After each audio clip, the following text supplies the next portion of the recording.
Balance, expenditure. ഞാൻ ഇന്ന് എൻ്റെ കയ്യിൽ ബാലൻസ് നോക്കിക്കഴിഞ്ഞപ്പോൾ ജസ്റ്റ് ഒന്ന് അന്തം വിട്ടു. കാരണം ഒരു 500 രൂപ ചിലവാക്കുക എന്ന് പറയുന്നത് നോർമലായിട്ടുള്ളൊരു കാര്യം. പക്ഷെ ഒരു 5000 രൂപ 3 മാസത്തിനപ്പുറം എടുത്തു വെക്കണം എന്ന് പറയുന്നത് അത്ര ഈസി ആയിട്ട് നടക്കുന്നൊരു കാര്യമല്ല.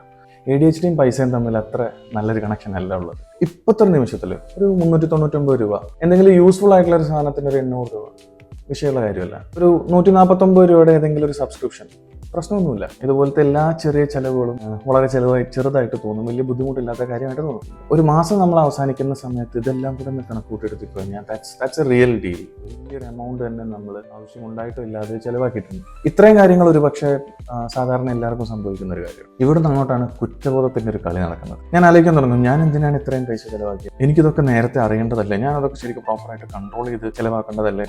ADHD സ്പെൻഡിങ് എന്ന് പറയുന്നത് ഒരു കെയർലെസ്നെസ് അല്ല.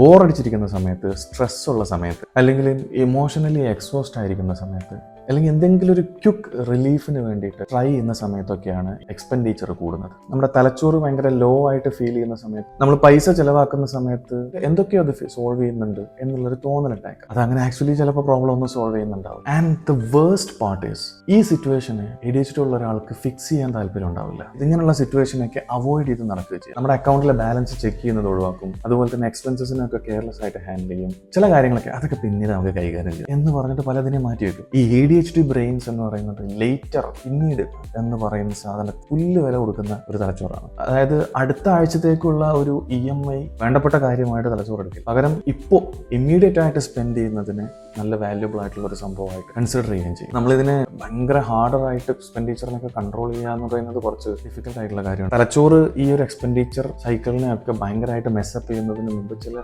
പ്രിക്കോഷൻസ് എടുക്കുക എന്നുള്ളത് മാത്രമാണ് ചെയ്യാൻ പറ്റുന്നത്. നമുക്ക് ഇമ്പോർട്ടൻറ്റ് ബിൽസും കാര്യങ്ങളൊക്കെ വരുന്നതിന് ഓട്ടോ പേ സെറ്റ് ചെയ്ത് വെക്കുക. എസെൻഷ്യൽ അല്ലാത്ത എന്തെങ്കിലും പർച്ചേസസ് മൈൻഡിൽ വരുന്നുണ്ടെങ്കിൽ ഒറ്റ ദിവസത്തേക്ക് ഒരു ഡിലേ ഇട്ട് വെക്കുക, അല്ലെങ്കിൽ അടുത്ത ദിവസം വാങ്ങിക്കാം എന്നുള്ള രീതിയിലേക്ക് മാറ്റി വെക്കുക. സംടൈംസ് നിങ്ങൾക്ക് അത് ആവശ്യം ഉണ്ടാവില്ല. പൈസയൊക്കെ ഒരു അക്കൗണ്ടിൽ തന്നെ ഇട്ട് വെക്കുന്നതിന് പകരം സെപ്പറേറ്റ് അക്കൗണ്ടിലൊക്കെ കീപ്പ് ചെയ്ത് വെക്കുക. നമ്മൾ പെർഫെക്റ്റ് ആയിട്ടിരിക്കാൻ വേണ്ടിയിട്ടല്ല, നമ്മുടെ ബ്രെയിൻ നമ്മളെ ഫൈറ്റ് ചെയ്യുന്നത് ഒന്ന് കുറയ്ക്കാൻ വേണ്ടി മാത്രം. പൈസ എപ്പോഴെങ്കിലും നിങ്ങൾക്ക് ഇതുപോലെ ഒരു കുറ്റബോധം ഉണ്ടാക്കുന്ന, നിങ്ങൾക്ക് ഹാൻഡിൽ ചെയ്യാൻ ബുദ്ധിമുട്ടുള്ള, ലൈഫിൽ നിങ്ങളെ പുറകോട്ട് കൊണ്ടുപോകുന്ന ഒരു കാര്യമായിട്ട് നിങ്ങൾക്ക് എപ്പോഴും ഫീൽ ചെയ്തിട്ടുണ്ടെങ്കിൽ ഒരുപക്ഷെ ADHD might be affecting your life more than what you think.